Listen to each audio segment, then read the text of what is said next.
বর্তমান রাজ্য পরিস্থিতি খুবই খারাপ। সমস্ত দিকেই অন্ধকার করে রেখেছে আমাদের এই মুখ্যমন্ত্রী, তৃণমূল দলের মুখ্যমন্ত্রী মমতা ব্যানার্জি। যদিও তিনি একজন বাঙালি বয়স্ক মহিলা মুখ্যমন্ত্রী এবং উচ্চ বংশোদ্ভূত, ঠিক আছে, কিন্তু এই সরকার আমরা চাচ্ছি না এই পশ্চিমবাংলার অধিকাংশ বাসিন্দা বা নাগরিক চাচ্ছে না এই সরকারকে। এই সরকারের পতন চাচ্ছে, এই সরকারকে বিদায় জানাতে চাচ্ছে এবং বিদায় হওয়াটা উচিত। না হলে এবারও যদি এই তৃণমূল মমতা সরকার জিতে যায়, তাহলে 5 বছরের নামে জিতে যাচ্ছে। এই 5 বছর যতটুকু আমাদের এই 5 বছরে সম্পূর্ণটাই অন্ধকার করে দেবে। যতটুকু আলো আছে 16 আনা পূর্ণ হবে এই মুখ্যমন্ত্রী, তৃণমূল সরকারের মুখ্যমন্ত্রী মমতা ব্যানার্জি। ব্রাহ্মণ বংশ, তার জন্ম কুলীন ব্যানার্জি, অথচ কী করছে? তিনি আকারেই মানুষ, প্রকৃতিতে মানুষ না। যারা কিছু সংখ্যক সাহায্য পেয়েছে তারা তো খুব এই মমতা ব্যানার্জির নামে, অর্থাৎ পশ্চিমবাংলার মুখ্যমন্ত্রী মমতা ব্যানার্জির নামে খুব প্রশংসিত, উচ্চ প্রশংসিত, মারাত্মক প্রশংসা করছেন। যে প্রশংসা, এর প্রশংসার উপরে আর কোনো এর প্রশংসা যেটা পাচ্ছে, ইনি যে প্রশংসাটা পাচ্ছে, এই প্রশংসার উপরে কেউ প্রশংসা পেতে পারে না, ঠিক আছে। কিন্তু সে মুষ্টিমেয়, জনসংখ্যা যা আছে তার হয়তো 1/3 ওনাকে প্রশংসা করছে। আর উনি যে শব্দগুলো ব্যবহার করে, উনি মনে করেন খুব চালাক।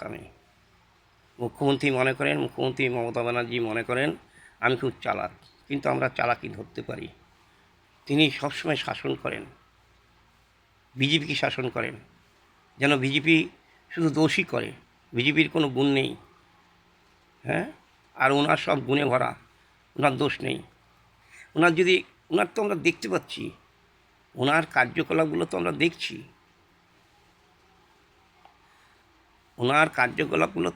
দেখতে পাচ্ছি উনি কী করছেন।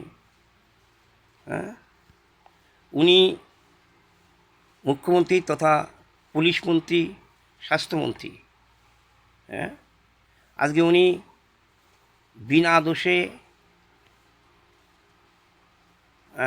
যারা নির্দোষী তাদেরকে পুলিশ দিয়ে মারছে, জেলে ভরে দিচ্ছে, খুন করে দিচ্ছে, আতঙ্কে মানুষ কাঁপছে। এই এই প্রশাসনিক সরকারের, অর্থাৎ যে দলটা তৃণমূল, এরা নির্দোষী ব্যক্তিকে থ্রেটিং দিচ্ছে, বাড়িছাড়া করার হুমকি দিচ্ছে এবং প্রাণে মেরে ফেলার হুমকি দিচ্ছে এবং প্রাণে মেরেও ফেলছে।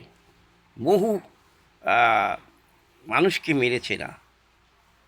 পাপ, মারাত্মক পাপ। এই পাপটা কে করছে? এই মমতা ব্যানার্জি করছে। কারণ উনি শীর্ষ নেত্রী, অর্থাৎ যতগুলো এই পদে আছেন তৃণমূলের, যতগুলো নেত্রী আছেন তাদের যে শীর্ষে আছেন উনি, অর্থাৎ সেই জন্যে শীর্ষে আছেন এবং সেই জন্য তাকে কী হয়, আমরা মুখ্যমন্ত্রী হিসাবে বলি এবং মুখ্যমন্ত্রী পদে তিনি আছেন এবং শীর্ষ নেত্রী এটা বলে থাকি। তাহলে মমতা ব্যানার্জি আকারে একজন মানুষ বা মহিলা, কিন্তু তিনি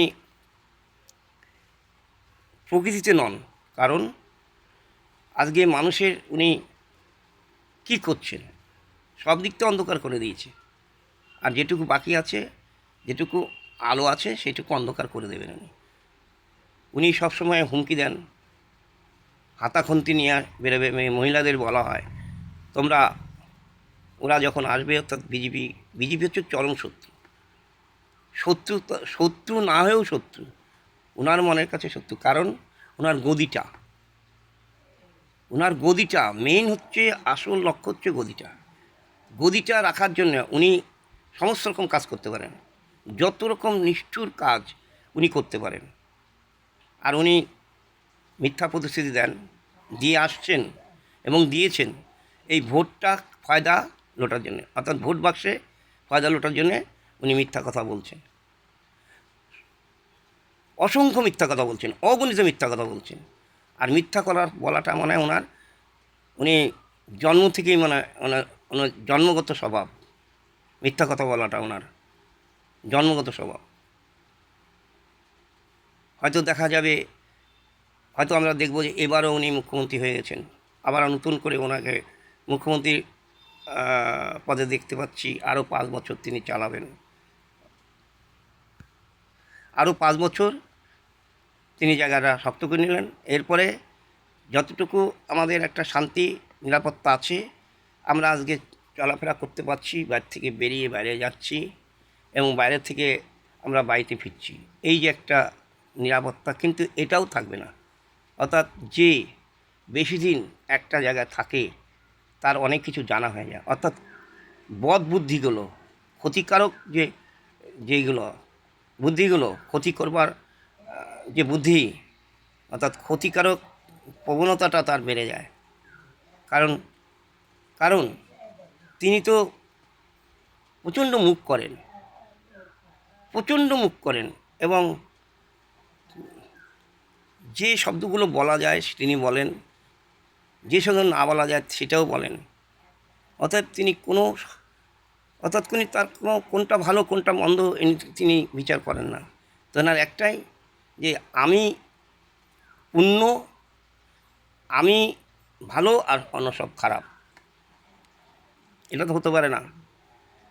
আমি সত্য আর সব অসত্য, আমি ভালো আর সবাই খারাপ, এটা হতে পারে না। কিন্তু বিচারে তুমি আজকে এই পশ্চিমবঙ্গ রাজ্যে মুখ্যমন্ত্রী, তুমি যা তা করবা, তুমি মানুষকে মেরে ফেলবে, তুমি অপপ্রচার চালাবে, তুমি বিজেপিকে দায়ী করবে। তুমি খুব চালাক মনে করো নাকি? তোমার চালাকি ধরা পড়ে না? তোমার চালাকি ধরা পড়ে, কারণ তোমার যে কার্যকলাপগুলো তুমি করেছো আজকে 2011 সনে, তুমি এই তৃণমূল নাম দিয়ে, এই দলটার নাম তৃণমূল দিয়ে তুমি আজকে প্রশাসনে ঢুকেছো মুখ্যমন্ত্রীর পদে। আজকে তোমাকে 3 ভাগের 2 ভাগ চাচ্ছে না মুখ্যমন্ত্রী মমতা বন্দ্যোপাধ্যায়। আপনাকে বলছি, মুখ্যমন্ত্রী মমতা বন্দ্যোপাধ্যায় আপনাকে বলছি, 3 ভাগের 2 ভাগ লোক আপনাকে চায় না, 1 ভাগ লোক চায়, আর 2 ভাগ লোক চায় না। অতএব সামনে যে নির্বাচনটা, অর্থাৎ কিছুদিনের মধ্যে নির্বাচনটা হবে, 29 তারিখে বোধহয় আমাদের এই নির্বাচনে, এই জনগণ রায়টা আপনার দিকে পড়বে না, আপনাকে সমর্থন করবে না। সংখ্যাগরিষ্ঠ সমর্থন করবে বিজেপিকে। কারণ আমরা বিজেপিকে দিয়ে দেখি 5 বছরের নামে, যদি সে খারাপ কাজ করে আবার তাকে পাল্টে দেব। জনগণের এই ভোটের ব্যাপারে জনগণের সবচেয়ে বড় ক্ষমতা, কান ধরে বসাবো, কান ধরে ওঠাবো। অর্থাৎ যদি ভালো কাজ করে তাহলে থাকবে, আর যদি খারাপ কাজ করে কান ধরে নামিয়ে দেব। যেমন আমরা বসিয়েছি, যেমন আমরা বসাই নির্বাচনের মাধ্যমে, অধিক সংখ্যক ভোট দিয়ে সমর্থন করে, অর্থাৎ সংখ্যাগরিষ্ঠতা পায় আমাদের জন্যে। তা বলছি যে দেখা যাক, ভোট এসে গেছে, আর দেরি নেই। ভোটের রেজাল্ট বেরোলে বোঝা যাবে যে রায়টা কোন দিকে দিয়ে। যদি ধর্ম যারা, অর্থাৎ ধার্মিক যে বিচারটা, অর্থাৎ সত্যের বিচারটা যদি হয়, ন্যায্য বিচারটা যদি হয়, ন্যায্যভাবে যদি ভোট হয়, চেষ্টা তো করছে, তাহলে বিজেপি জিতবে। অন্য কোনো পার্টি আসবে না, কংগ্রেস আসবে না, মুছে গেছে। বামফ্রন্টও আসবে না, মুছে গেছে। আর কোনো পার্টিকে দেওয়া যাবে না, কারণ একটা রাজনীতি আসলে সামনে কী আছে, পেছনে কী আছে, বর্তমানে কী চলছে, অর্থাৎ পেছনে তা জানতে হবে, সামনেটা কী আসতে পারে, বর্তমানে কী আছে, এই দূরদৃষ্টি বিচক্ষণ হতে হবে এবং রাজনীতি জিনিসটা বুঝতে হবে।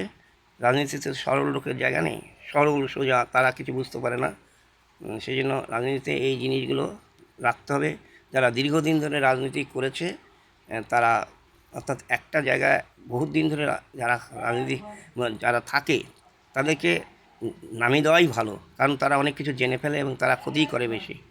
অতএব সামনে নির্বাচনে পরে বোঝা যাবে, ভোটের ফল বেরোলে বোঝা যাবে যে রায়টা কার দিকে আছে। তা আমি মনে করছি যে এটা বিজেপির দিকে থাকা উচিত। যদি জনগণ যদি ভুল করে তাহলে আমাদের আরও দুর্ভোগ হবে, এই বলে আমি শেষ করছি।